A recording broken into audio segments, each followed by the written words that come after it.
Es conferencista, docente investigadora, tallerista, gestora y procuradora de fondos con perspectiva de género feminista y perita técnica en antropología social con enfoque de género para víctimas de violencia y trata de mujeres. Ha presentado 90 ponencias relacionadas con las niñas de la calle, violencia, adicciones, género y trata de mujeres para la explotación sexual. Actualmente elabora en el proyecto Provoces como especialista de género e inclusión social, a quien le cedo la palabra.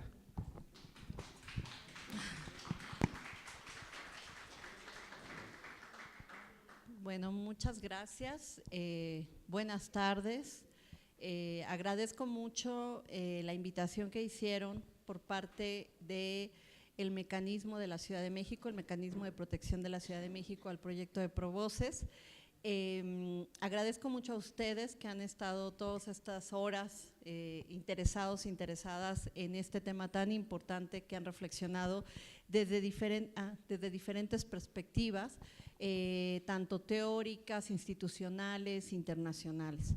Creo que justamente, y hace rato que Kenia nos exponía su caso, yo también traigo un caso para trabajar, es más como taller esta última hora y media. Nos damos cuenta que es algo muy complejo. El tema de defensa de personas, periodistas y defensoras de derechos humanos, activistas, es un tema muy complejo y tiene muchísimas aristas.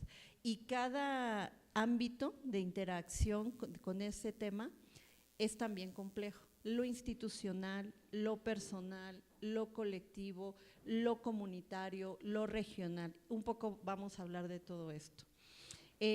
Quiero empezar un poquito diciéndoles qué es Provoces, qué es el proyecto Provoces, y posteriormente me gustaría mucho que pudiéramos hacer un trabajo más de taller, que pudiéramos y podemos estar más en semicírculo para poder interactuar y sacar como las sillas que tenemos ahí vacías para estar también más cerca, y posteriormente vamos a analizar un caso. Y espero me dé tiempo de que haya preguntas y respuestas. Voy a tratar que en la propia sesión se vayan resolviendo, dando la palabra. Me gustaría también ya en el tema práctico, me gustaría que pudiéramos tener un poco de encuadre, y es el número de participaciones y los minutos para participar. Eso es bien importante.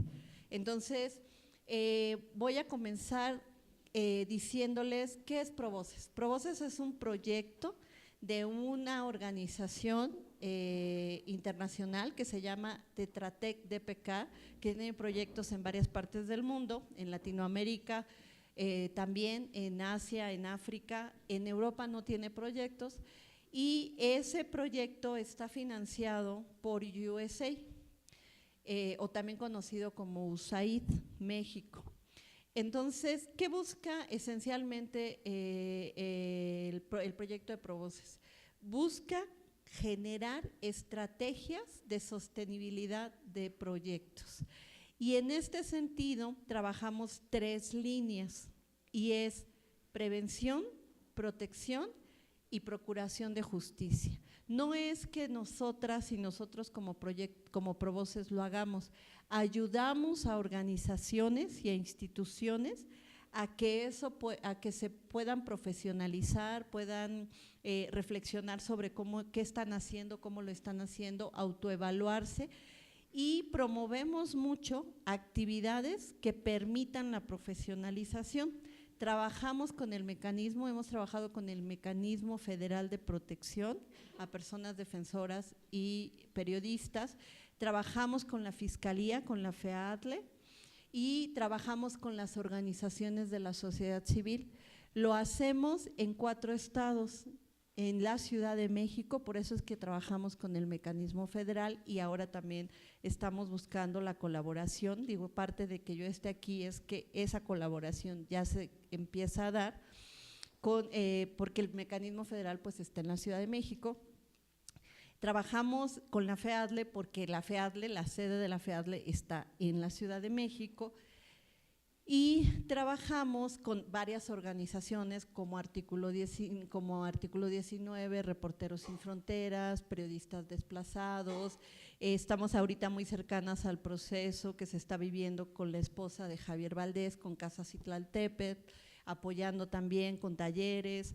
Nos interesa mucho el tema de que las organizaciones y las personas, defensoras y periodistas, sepan sobre seguridad digital, sobre autoprotección, todas estas cosas que en un sentido ustedes lo comentan con sus intervenciones. Estamos buscando propiciar, apoyar estas iniciativas.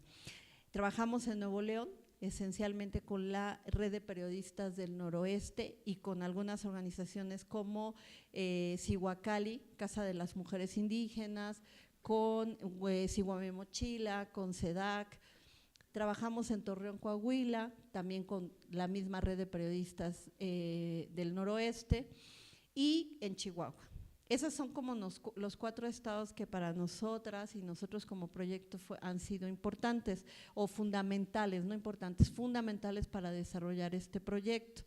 Pero pues en esta interacción pues hemos conocido gente de otros estados, digo, estamos apoyando mucho algunas iniciativas de Sinaloa, por ejemplo, ¿no? Entonces, eso es a grandes rasgos lo que está haciendo el proyecto de Provoces, donde yo estoy colaborando desde el año pasado. Provoces inicia sus actividades en octubre, finales de octubre del año pasado. Yo me integro en noviembre. Y a mí me contratan en Provoces como especialista de género.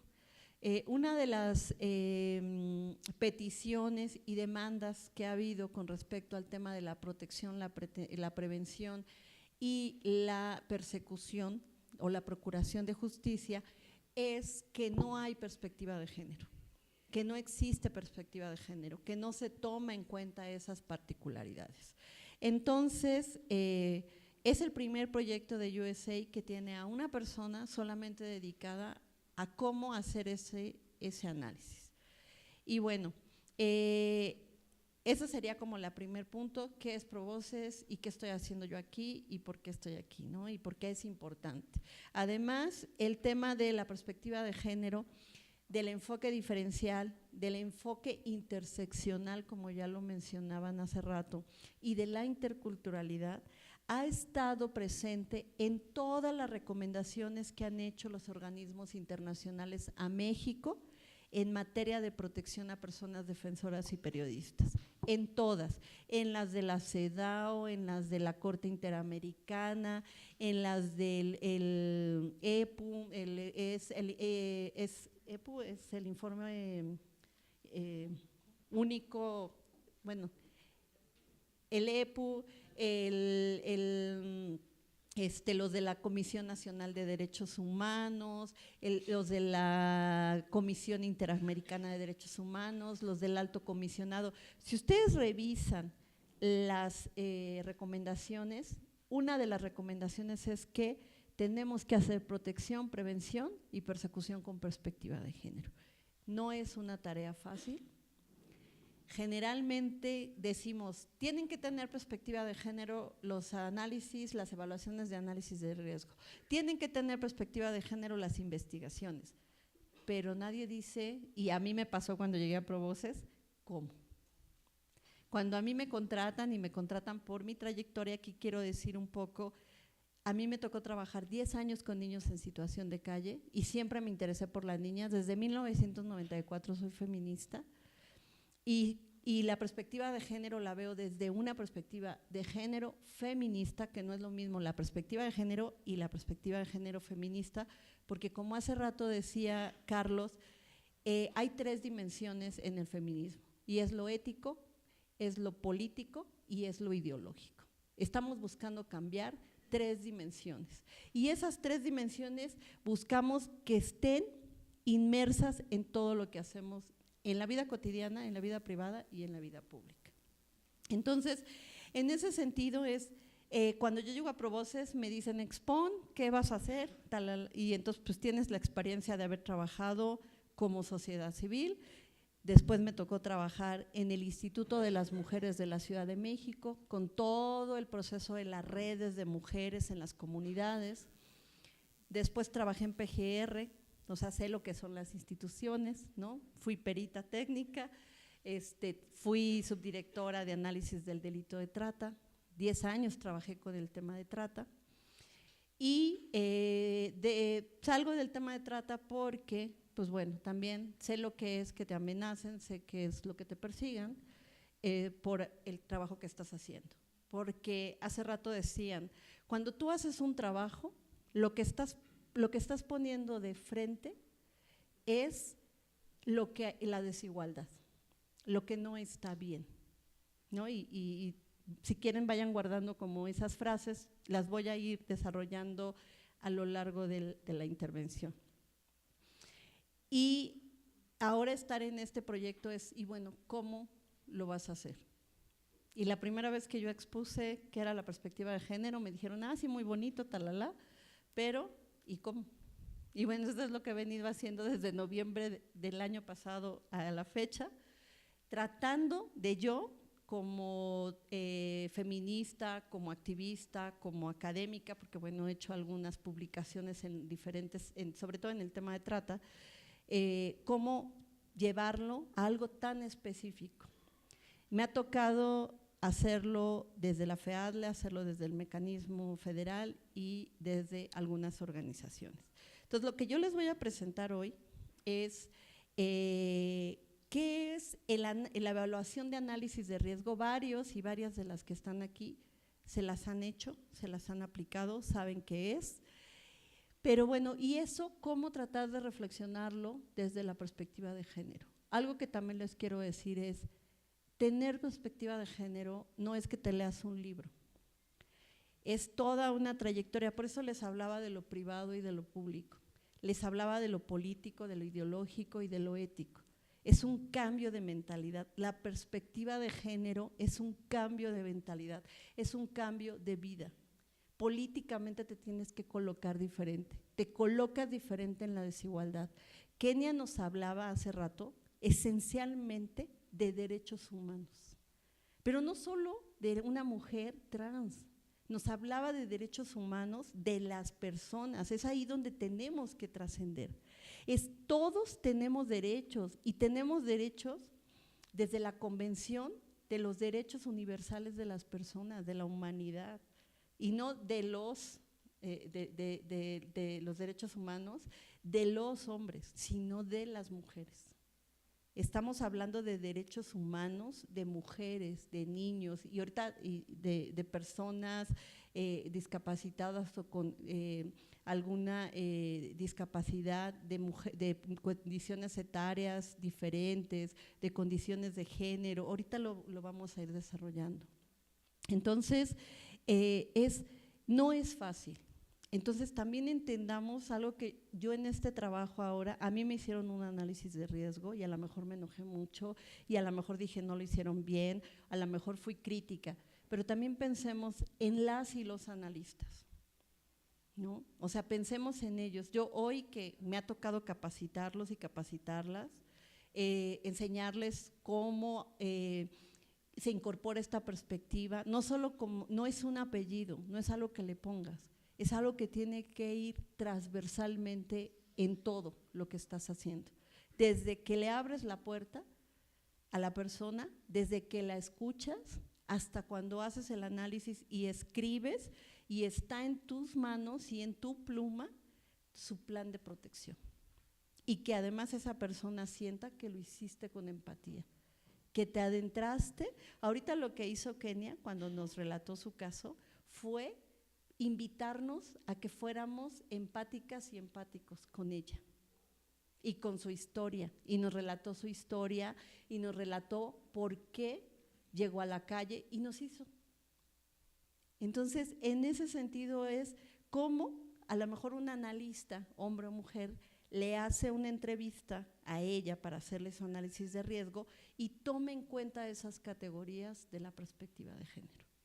Y eso ahorita es el caso. Yo traigo un caso de una periodista y puede ser el caso de una persona, una mujer defensora, indígena, lesbiana, con discapacidad, con una condición económica desfavorable, con un estudio, con no estudio.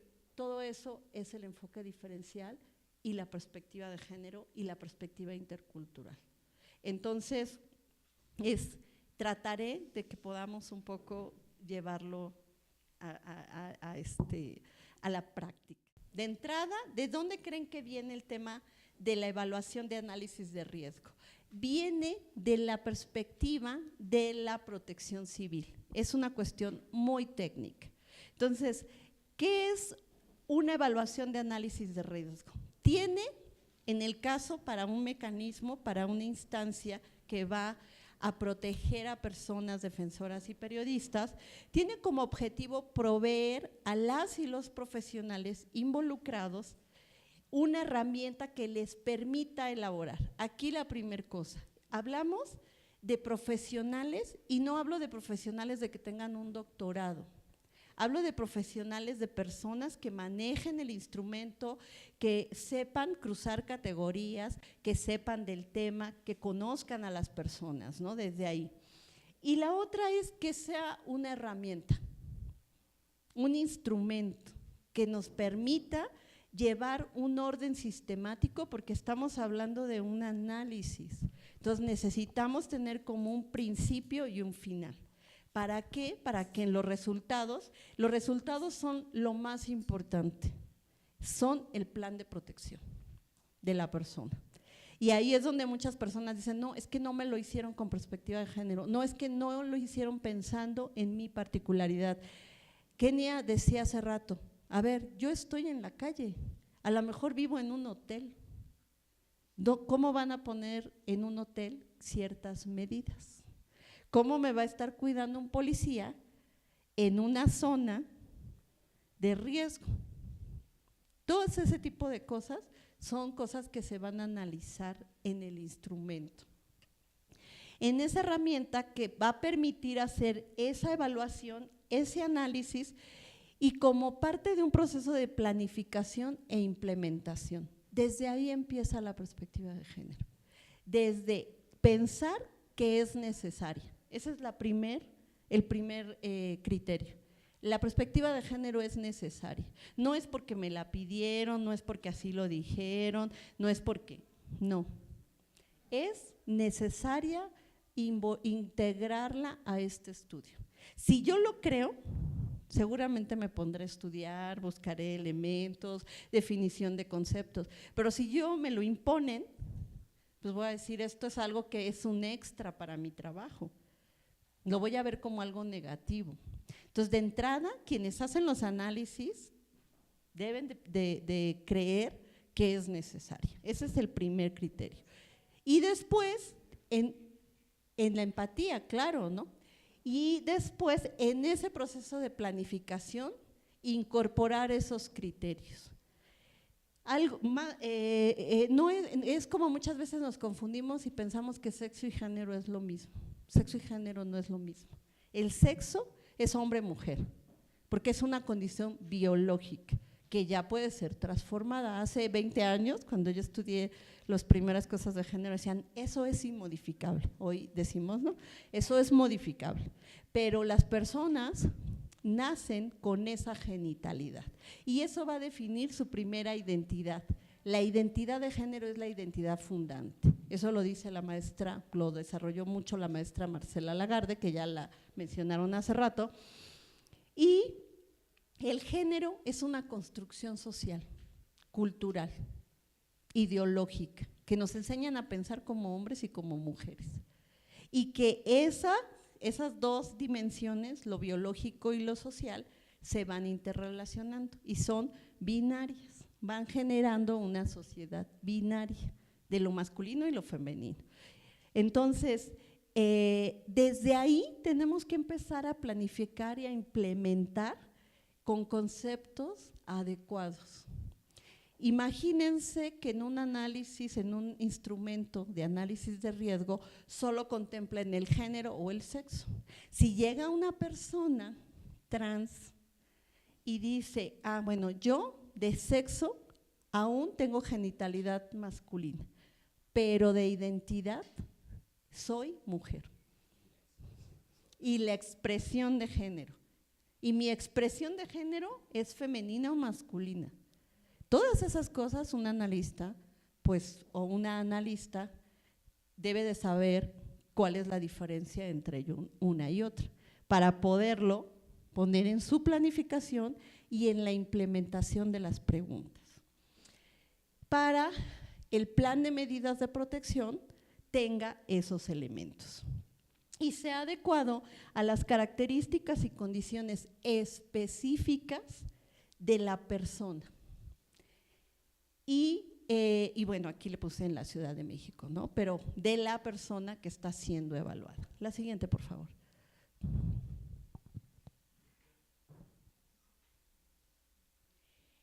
Y bueno, esa evaluación es un conjunto de acciones y procedimientos. Esto es importante, son cosas concretas, son acciones que vas a planificar para hacer esa evaluación. Y un procedimiento también. Otra vez voy a poner de ejemplo a Kenia.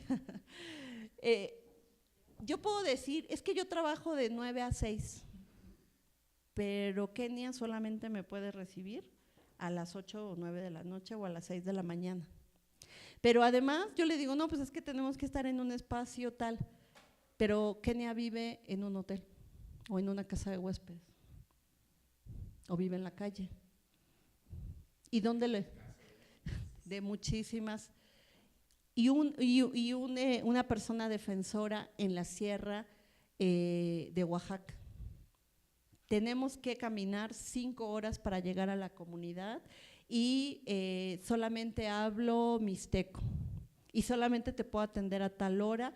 Y si yo soy mujer mixteca, defensora de derechos de la tierra, yo no puedo que tú vengas a mi casa como analista hombre y te metas a mi casa, porque mi comunidad no es adecuado que tú vengas y te metas a mi casa. Y así esas son las características que cada persona va teniendo y que va a definirse en una acción y en un procedimiento diferente, para un mismo análisis con una misma estructura. Y eso nos va a permitir identificar los peligros y analizar las vulnerabilidades. Esto es muy, muy importante, el tema de las vulnerabilidades. Las personas no somos vulnerables por condición, somos vulnerables por situaciones de vulnerabilidad. Esa es la diferencia. Y lo que buscamos en un análisis de riesgo con perspectiva de género es poder identificar un esquema de vulnerabilidades que tiene la persona por ser hombre, por ser mujer, por ser indígena, por ser mestizo, por ser joven o por ser adulto mayor o adulta mayor, por ser persona trans o por ser persona LGBT o por ser persona migrante o por ser persona con discapacidad. Todas esas son variables de análisis. Y en ese sentido, nuevamente, poder prevenir o mitigar o reducir, que eso es lo que busca un mecanismo de protección, mitigar, reducir y prevenir riesgos, amenazas y agresiones. Y lo más importante, pues poder salvaguardar la vida de la persona que está siendo protegida. Adelante. Y mantener, que la persona se pueda mantener en su actividad, que pueda seguir haciendo su labor, ya sea periodística y ya sea de defensa o de activismo. Algo que nosotras en Provoces hemos planteado es que la libertad de expresión abarca tanto periodismo, activismo como defensa. Es un concepto amplio. Si ustedes ven la definición de libertad de expresión en la convención, en el artículo 19, pueden ver que entra todas estas diferencias. Lo que se está buscando es que tú tengas la libertad de decir lo que a lo que tienes derecho, a expresarte, ¿no? Y que eso no te ponga en riesgo y no te ponga en peligro y no te haga sujeto o sujeta de violencias. Hay un texto que se llama Ya es tiempo, seguramente les hablaron a lo mejor ya de él, que a mí me dio muchos elementos para entender. Es de Protection International y el Centro de Justicia y el Derecho Internacional, CEGIL. Plantea que hay una fórmula, y a mí me gustó mucho esta fórmula para analizar el riesgo. Es el riesgo, analizar las amenazas, posteriormente cuáles son las vulnerabilidades de esa persona y lo más importante, las capacidades que tiene esa persona para enfrentar el riesgo. Hace rato hablaban de la salud mental. Algo que tiene la violencia hacia las mujeres y hacia las personas es que te quita procesos de empoderamiento. ¿Por qué? Porque te atraviesa el miedo. Entonces, ¿qué buscamos también? Y que para mí eso es un gran reto, que las personas, todas, pero las personas defensoras y las personas periodistas se empoderen también de su proceso. Y el empoderamiento no es quejarse o criticar solamente. El empoderamiento es tomar elementos de transformación de mi propia realidad. Ese es el empoderamiento, el empowerment que le llaman en el feminismo, es yo voy a tomar decisiones sobre los ámbitos en mi vida, sobre estos diferentes ámbitos. Así como se lo pedimos a veces a las mujeres que viven violencia, de denunciar, salirse de su casa, dejar al agresor, solicitar medidas, también es pedirlo a las personas defensoras, ¿no? Generar esos procesos también de cambio, también de transformación. Y me gustó mucho porque cuando hablamos de capacidades, hablamos de derechos. Adelante. ¿Qué es la propuesta que hemos buscado desarrollar en Provoces y sobre todo para este tema del análisis de riesgo?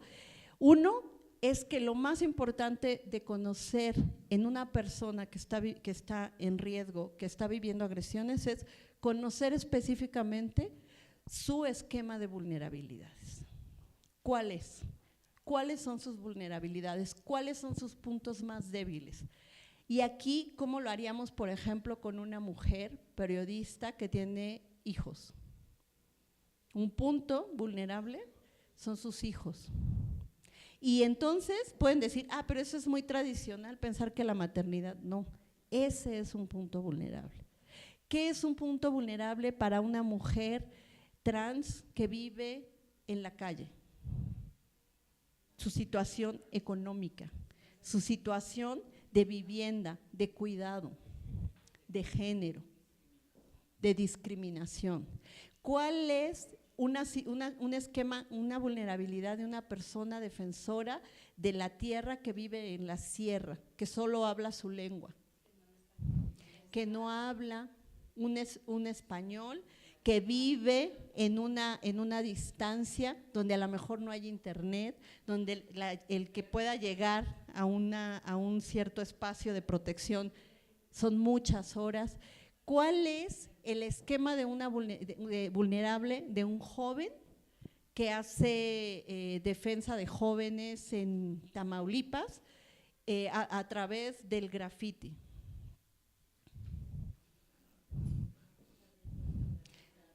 Esencialmente su estado etario, porque es joven, porque pareciera que no tiene derechos o que no conoce sus derechos, que no tiene experiencia. ¿Cuántas veces nos ha pasado en los trabajos que dicen, no, tú no, porque tú eres muy joven? Y pues no, necesitamos a alguien que tenga experiencia.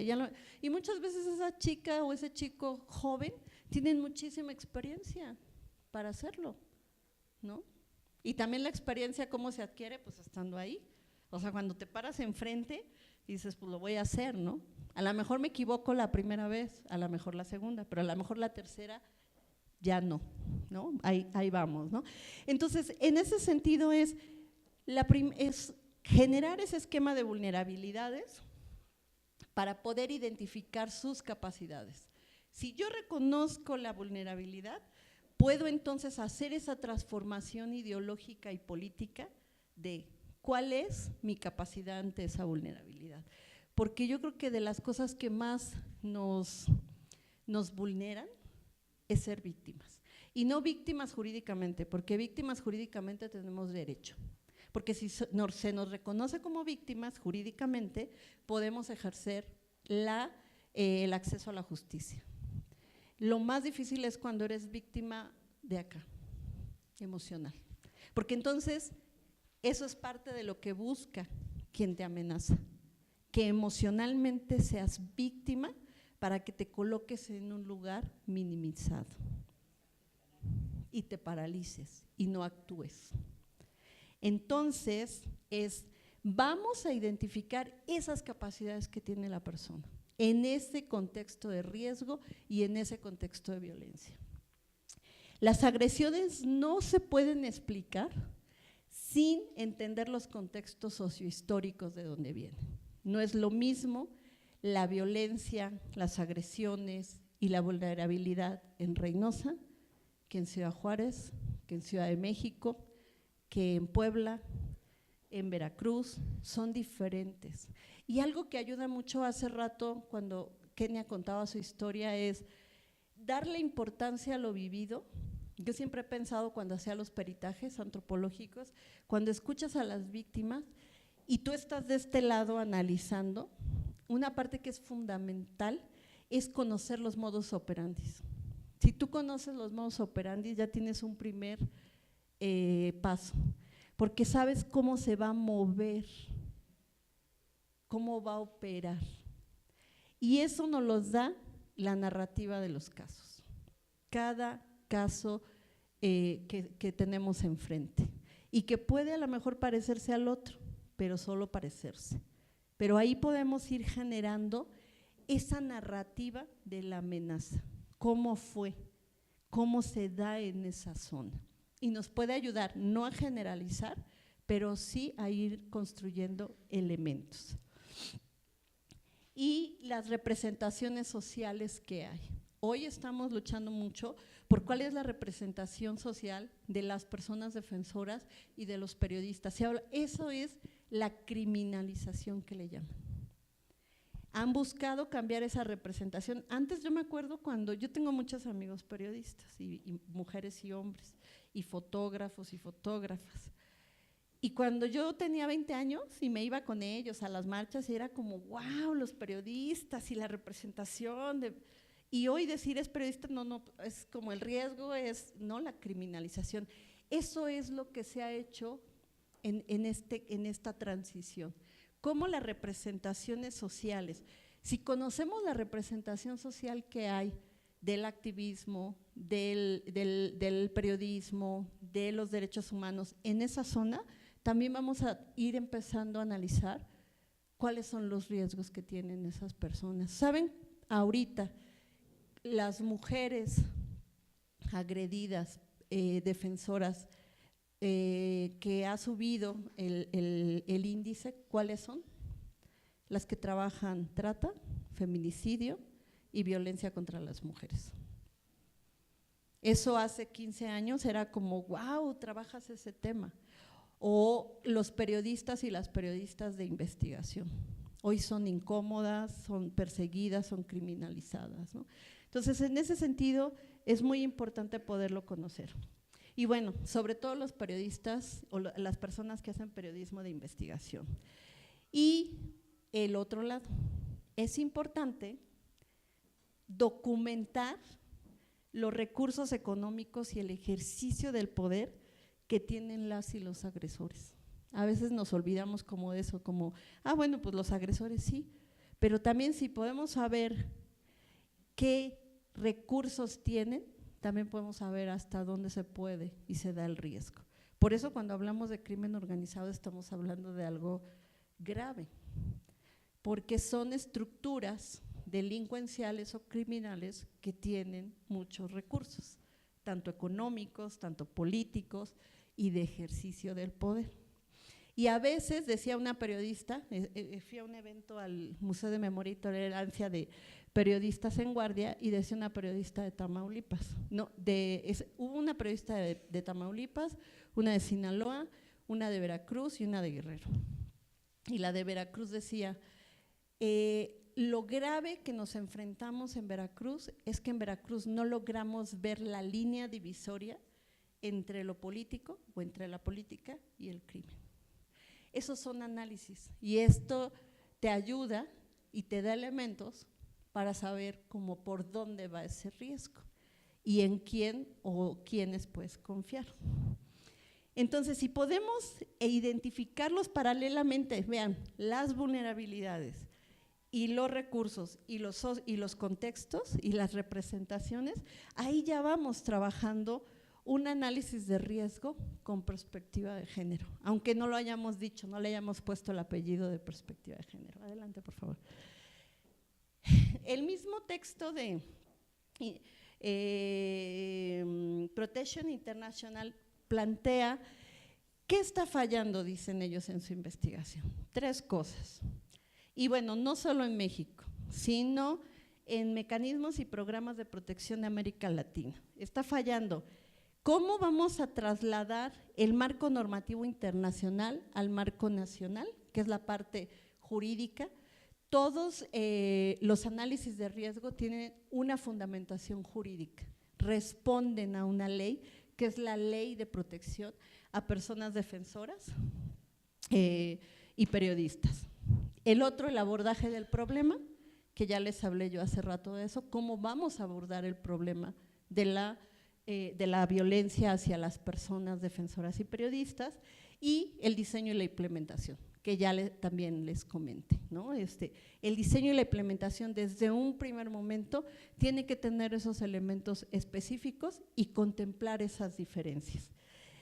Y la otra, que no solo se tenga como prioridad la seguridad, no protegemos solo para que haya seguridad de la persona, protegemos para que la persona pueda seguir haciendo cosas, protegemos para que la persona se sienta bien emocionalmente, protegemos para que siga su vida cotidiana, para que su familia también esté bien, ¿no? O sea, todo ese, su comunidad, su colectivo, su organización. Entonces, creo que si sacamos esa representación que solo es para seguridad, también nos va a permitir dar otro salto. Y el poder tener claras las estructuras de la violencia y la vinculación con la discriminación. Porque la violencia y la discriminación van de la mano. Si yo discrimino, violento a la persona. Violento a la persona, pero además la hago vulnerable.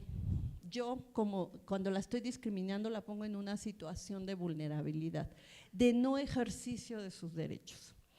Y sobre todo, cuando esa persona se considera que está dentro de grupos minoritarios o grupos vulnerables.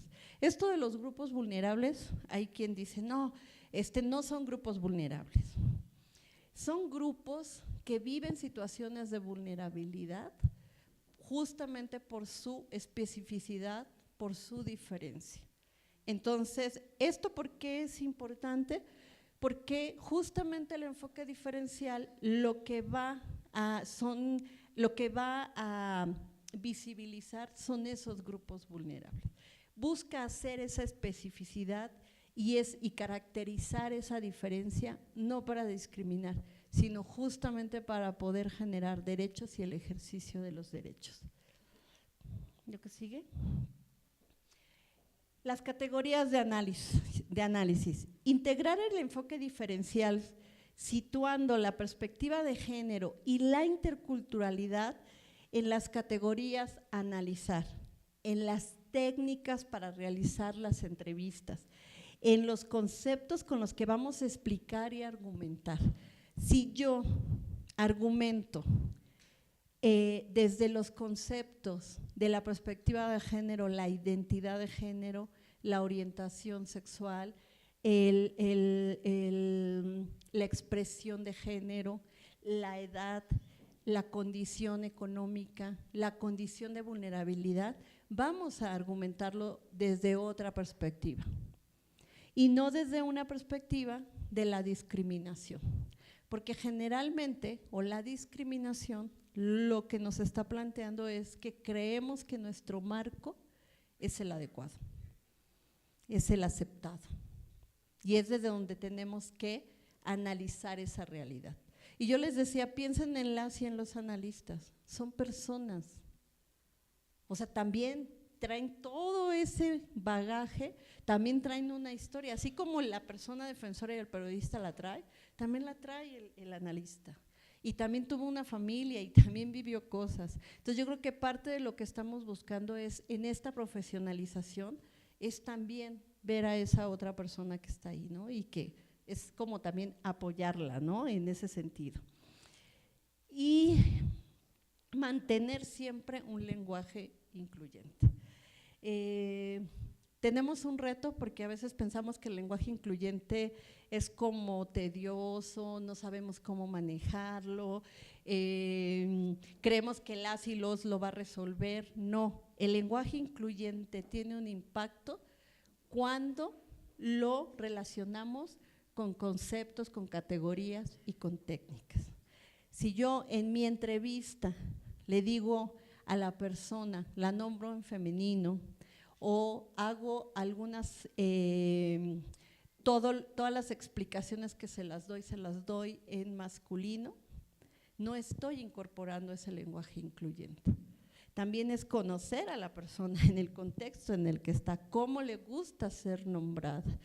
Y muy importante que cuando haga yo el análisis y la narrativa y llene mis formatos o mis instrumentos de la evaluación de análisis de riesgo, incorpore esa narrativa incluyente.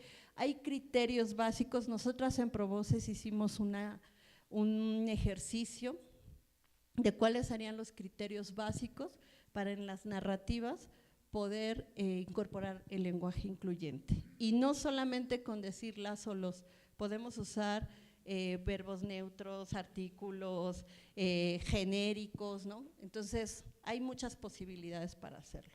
Adelante. Variables.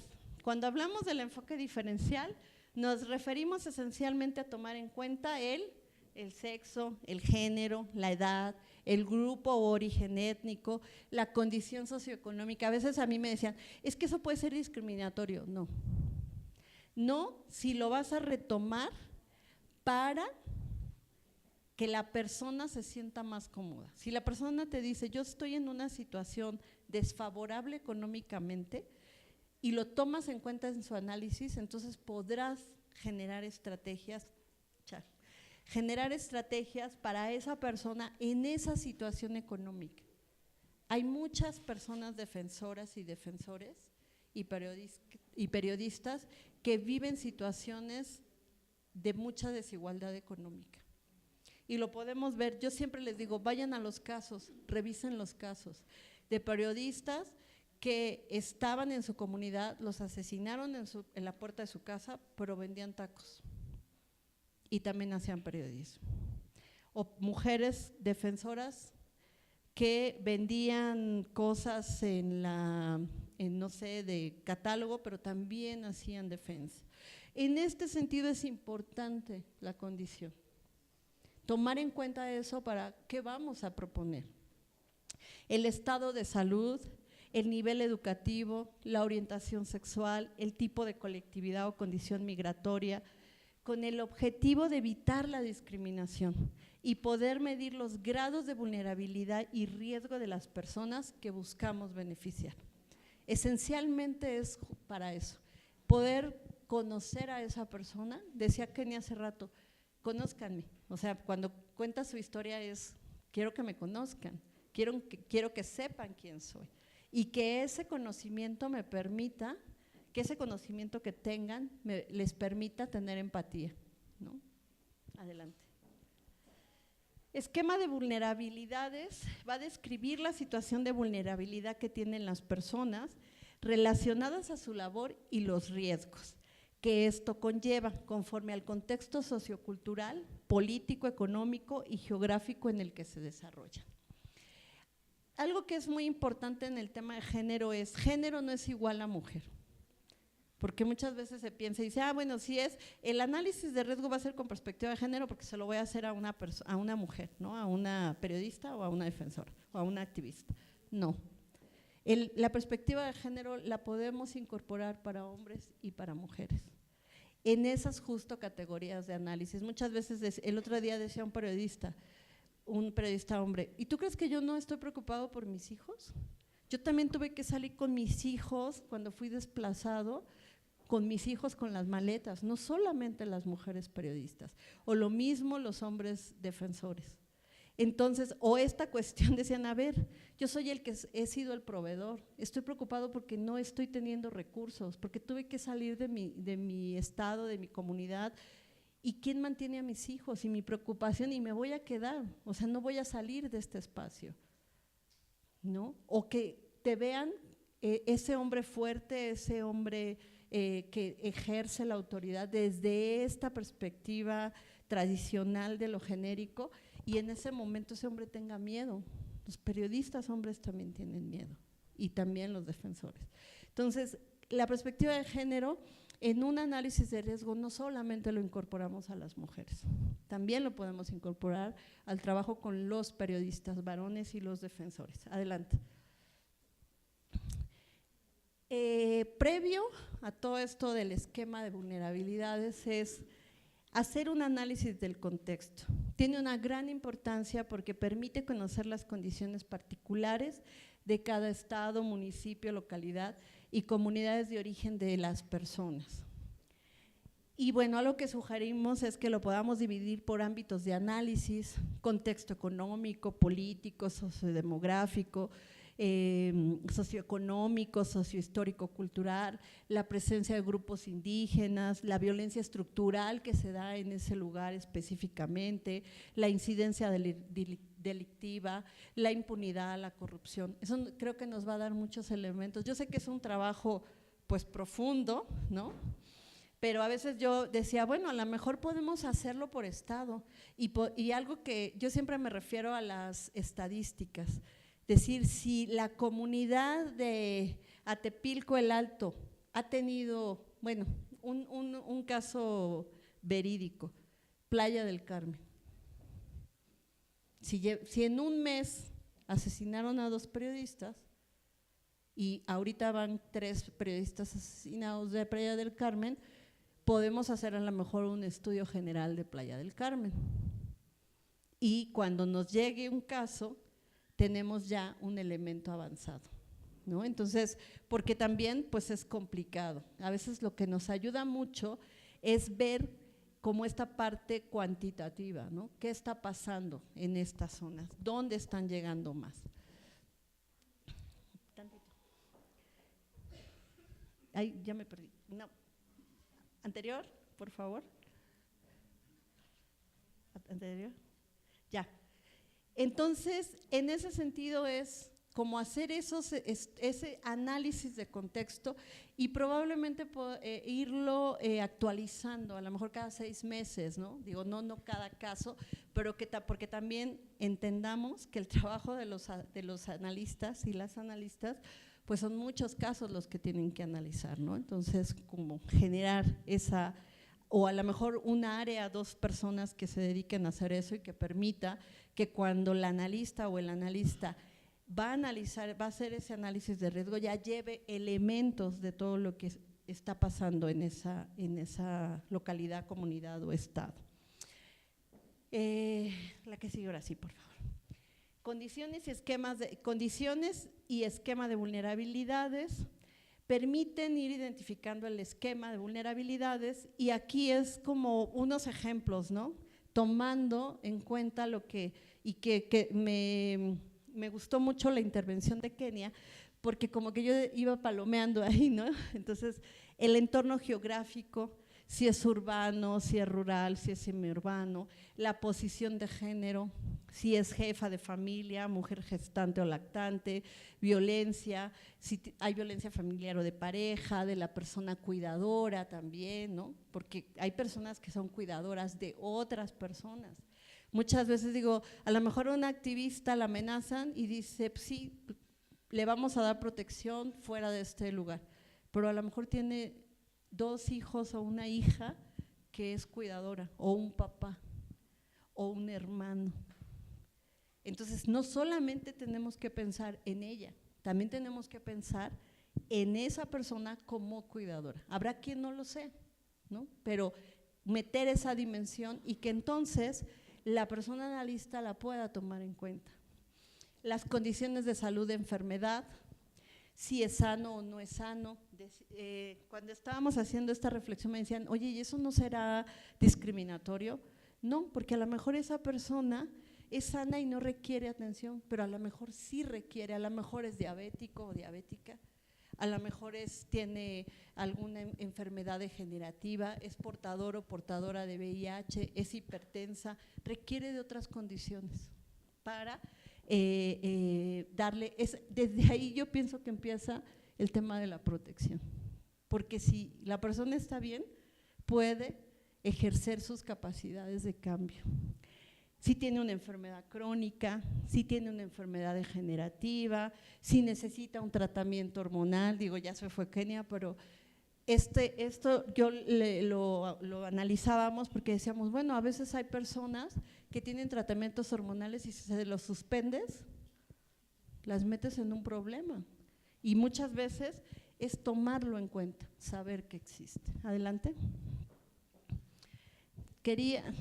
Eso ya no lo puse, pero lo traigo aquí.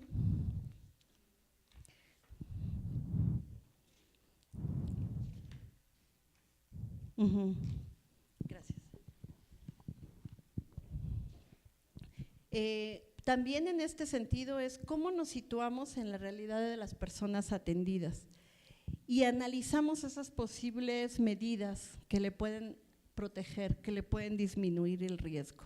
En ese sentido, el análisis y la evaluación del análisis de riesgo tiene como objetivo poder conocer el riesgo específico, pero además también que la persona se pueda sentir más segura con lo que le vamos a proponer y sobre todo que sienta la empatía, que sienta que le estás proponiendo algo que le va a servir.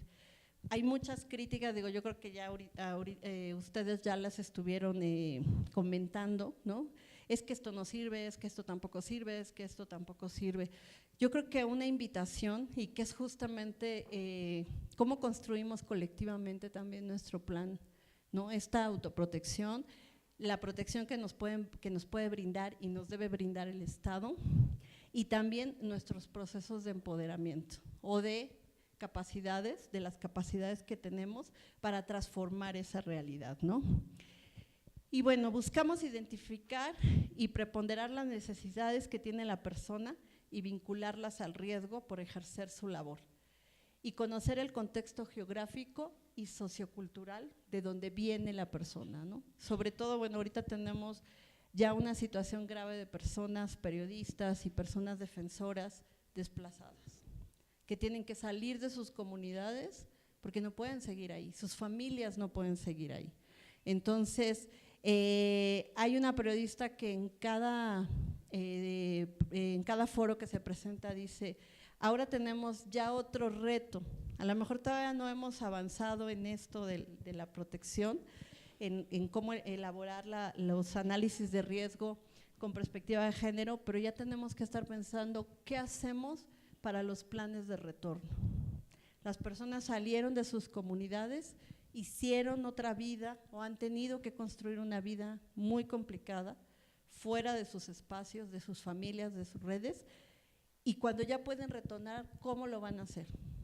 Le dices, bueno, mira, ten lo del pasaje y ya regrésate.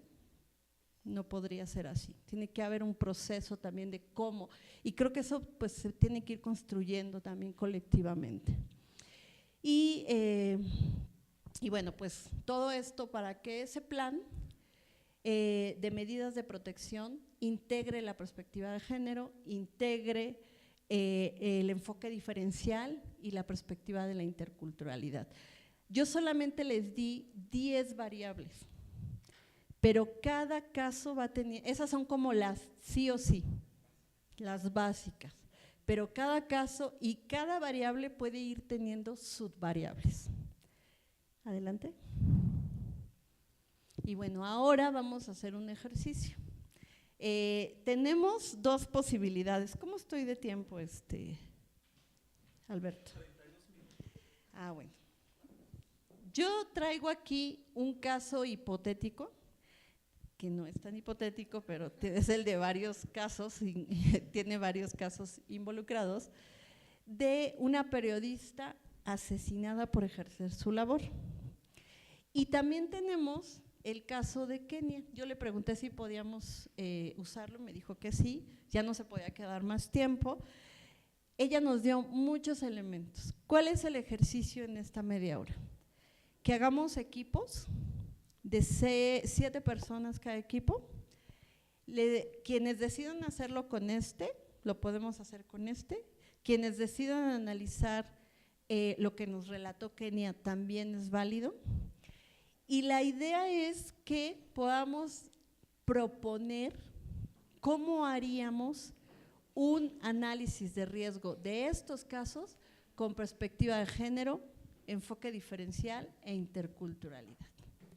Y que también, a lo mejor pueden decir, no, yo de eso no sé, pero atrás podemos poner qué propondríamos para saberlo. ¿Qué necesitaríamos saber? Pues necesitamos saber conceptos. No, pues necesitamos saber no sé, categorías. No, necesitamos ser psicólogos o ser antropólogos, ¿no? Porque también a lo mejor pueden decir, no, pues yo no sé cómo lo haríamos. Entonces, esa es la propuesta para la última media hora de la sesión. Entonces empiezo a la 1, 2, 3. Caso hipotético sobre mujer periodista asesinada. Algo antes de eso. Necesito, así como la pregunta que ustedes van a responder. Diga usted si la víctima, Sandra López Ramírez, se encontraba en un contexto sociocultural vulnerable. Ante su labor como periodista de investigación, describa usted los ámbitos familiar, laboral y profesional desde una perspectiva de género y enfoque diferencial e intercultural para conocer el grado de vulnerabilidad asociada al riesgo por ejercer la libertad de expresión, por ejercer su libertad de expresión. Ahí se va a quedar. Entonces, ahorita yo les voy a leer el caso y ustedes traten de responder todas esas preguntas como si fueran analistas de riesgo.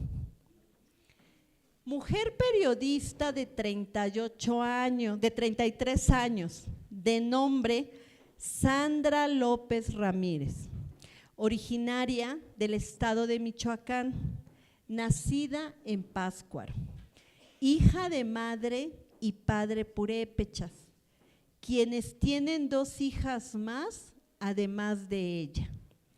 La familia de Sandra se ha dedicado a la producción de cerámica. Sus padres buscaron que sus hijas estudiaran.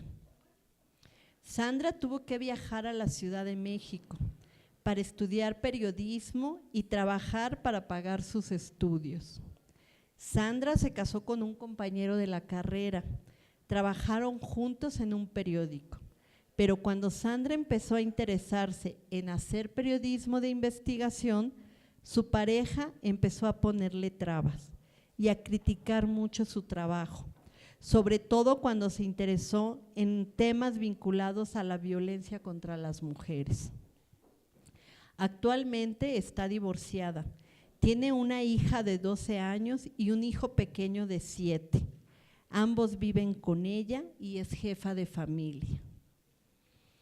Cuando se especializó como periodista de investigación en el medio en el que trabajaba en el periódico, la nombraron corresponsal, especialmente en los estados donde hay un alto índice de violencia hacia las mujeres que se expresa en fenómenos como la desaparición forzada de mujeres jóvenes, el feminicidio y la trata de mujeres con fines de explotación sexual y laboral. Sandra ha realizado diversas investigaciones en Tamaulipas, Coahuila, Chihuahua, Baja California y Nuevo León. Dichos trabajos se han publicado en medios impresos, medios digitales y le han realizado entrevistas en radio, televisión y canales de internet. Durante su trabajo periodístico ha documentado el modus operandi de los perpetradores, las zonas de riesgo, los perfiles de las víctimas, y en su último trabajo de investigación encontró que existe un alto índice de personas que se desempeñan en el servicio público, que participan o están coludidas con las redes de trata de mujeres, que ha venido siguiendo desde la ruta Tlaxcala, Puebla, Ciudad de México, La Merced, Estado de México, Guerrero, Michoacán, Jalisco, Nuevo León, Chihuahua y Tijuana. Descubrió que en todos estos lugares existe un mismo modus operandi. En su última comisión para concluir su investigación sobre mujeres desechables ante la trata de personas y su relación con la desaparición forzada y el feminicidio en México, encontró que en el pueblo de Amanilco del Porvenir, que además es la comunidad de origen de sus abuelos maternos, era un lugar que le traía recuerdos hermosos de su infancia. Tenía una especial conexión con las y los habitantes de ese lugar. A muchos de ellos los conocía desde que era pequeña. A lo largo de este trabajo fue descubriendo que en Amanilco del Porvenir operaba una red conformada por los dueños de los centros botaneros que están a la orilla de carretera en las dos entradas que tiene el pueblo: los taxistas, la policía municipal y personas servidoras públicas. La investigación de Sandra inició porque en su comunidad de origen empezó a darse el fenómeno de la desaparición forzada de mujeres jóvenes y en algunos casos de niñas. Se oía el rumor de que se las llevaban a los centros botaneros para meterlas en la prostitución. Y en otros pueblos se decía que aparecían mujeres en los parajes, en los ríos o en las barrancas, que habían sido violentadas física y sexual, con signos de tortura, muchas de ellas. Casi todas eran desconocidas. Documentó los casos, entrevistó a muchas personas como padres de familia de las niñas y jóvenes desaparecidas, docentes de la escuela y del Cebatis, a quienes vendían en la vía pública, en la plaza del pueblo, para ir construyendo el dato. Finalmente se dedicó a observar las dinámicas comunitarias y fue así como se percató que la ruta de los taxis era el engranaje para la recepción, transporte y entrega de las jóvenes que eran robadas en otras comunidades. También documentó cómo muchos servidores públicos del municipio dan los permisos para que esos lugares operen sin ningún tipo de revisiones, para sacar las credenciales del lector de las menores y permitir a la ruta de taxis operar las 24 horas del día.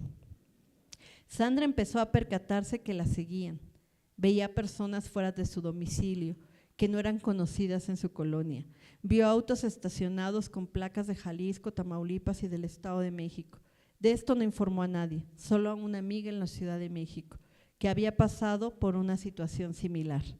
También se dio cuenta que cuando estaba escribiendo su computadora le abría páginas o le cambiaba texto. Le desaparecerían archivos y para no ser paranoica no le dio importancia a estos hechos, porque no recordaba si ella los había borrado accidentalmente. Le llegaron mensajes de WhatsApp de números privados donde le advertían que las mujeres tenían que estar en su casa y que no jugara a salirse del huacal. A las que tienen la lengua larga se las cortan. Eres madre, recuérdalo. Sandra iba saliendo del súper donde había ido a hacer las compras, después recogería a su hija de la secundaria y más tarde tenía que terminar de escribir para poder finalmente mandar su reportaje al periódico. Cuando siendo las 18:10 del miércoles 28 de febrero de 2018, al estar metiendo las bolsas del súper a su carro, se paró detrás de ella una camioneta Homer, negra con placas de Tlaxcala, que era manejada por un hombre de unos 35 años, aproximadamente de tez morena, con el pelo corto. Solo le bastó bajar el vidrio para disparar repetidas veces a Sandra. Todo ello quedó registrado en las cámaras del estacionamiento donde Sandra fue baleada. Sandra murió por los impactos de bala. Bueno, ahora la idea es que ustedes puedan identificar, analizar el caso con esas variables, con las variables del enfoque diferencial, la perspectiva de género. ¿Cómo lo harían? tratando de responder esas preguntas. Entonces me parece bien esto como para hacer ese cierre. Posteriormente, un taller de estos requiere de varias horas de trabajo, es nada más como, a mí lo que me interesaba es ahorita una perspectiva de sensibilizar y de cómo hacerlo, porque todo el mundo dice sí, pero ¿cómo? Ahí está, es como un poco esas variables.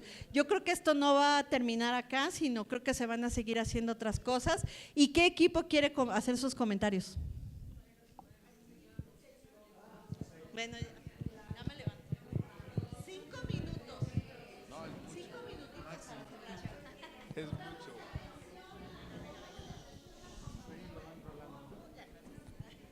Si alguien quiere agregar. Adelante.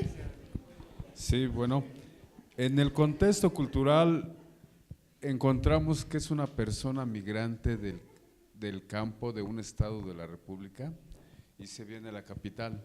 No cuenta con familiares y sabemos de muchos casos, bueno, en lo personal o en algunos casos conocen ustedes, que llegan a trabajar a casas y es muy difícil salir adelante. Sale adelante, eso encontramos en el contexto cultural que son sus orígenes y posiblemente también encontramos que es un migrante o una indígena, que es más difícil. Y un poco, a lo mejor la pregunta es, ¿cómo vieron el trabajo en equipo? ¿Qué les pareció? ¿Creen que sí? ¿Creen que pueden contestar esas preguntas? ¿Qué necesitarían? A lo mejor un poco más general, más que del caso es, ¿cuál ha sido la experiencia como equipo en la discusión de escuchar ese caso, de ver esas preguntas y de la exposición que yo les hice de las variables, de la importancia, de la incorporación, de la perspectiva de género?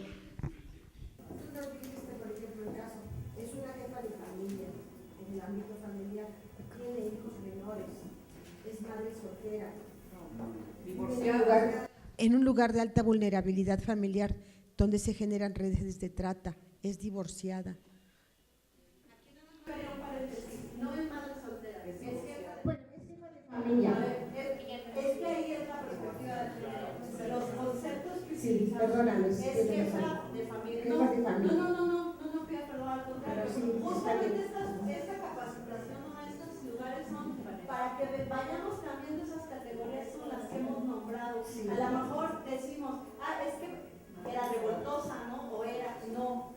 Eso es cambiar ese chip de cambiar esas representaciones. Todo el tiempo nos han dicho que es madre soltera, no. En un análisis de riesgo tenemos que incorporar categorías que es divorciada, que las podamos analizar desde otra mirada. Pero no es como, sino justo es parte de lo que buscamos con eso, ¿no? Con esta sesión. Vive en una zona altamente riesgosa, familiar. Su labor como periodista, sufrió violencia profesional por parte del exmarido, del esposo, ¿sí? Tiene reconocimiento como periodista de investigación, laboralmente trabaja en el lugar precisamente, en la boca del lobo,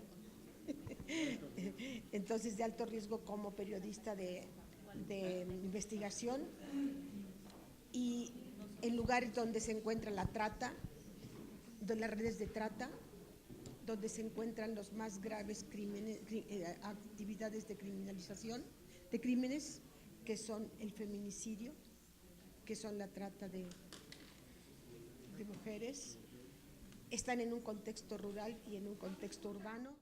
Solo quiero que se lleven, que se dan cuenta cuando tenemos claras las variables, tenemos claras las categorías, las podemos identificar. Entonces, yo les agradezco mucho y les pido una disculpa porque quieren decir muchas cosas, pero creo que va a haber otro momento para hacerlo, ¿no? Muchísimas gracias. Agradecemos la presencia de nuestra panelista, le hacemos entrega de su reconocimiento. Muchas gracias.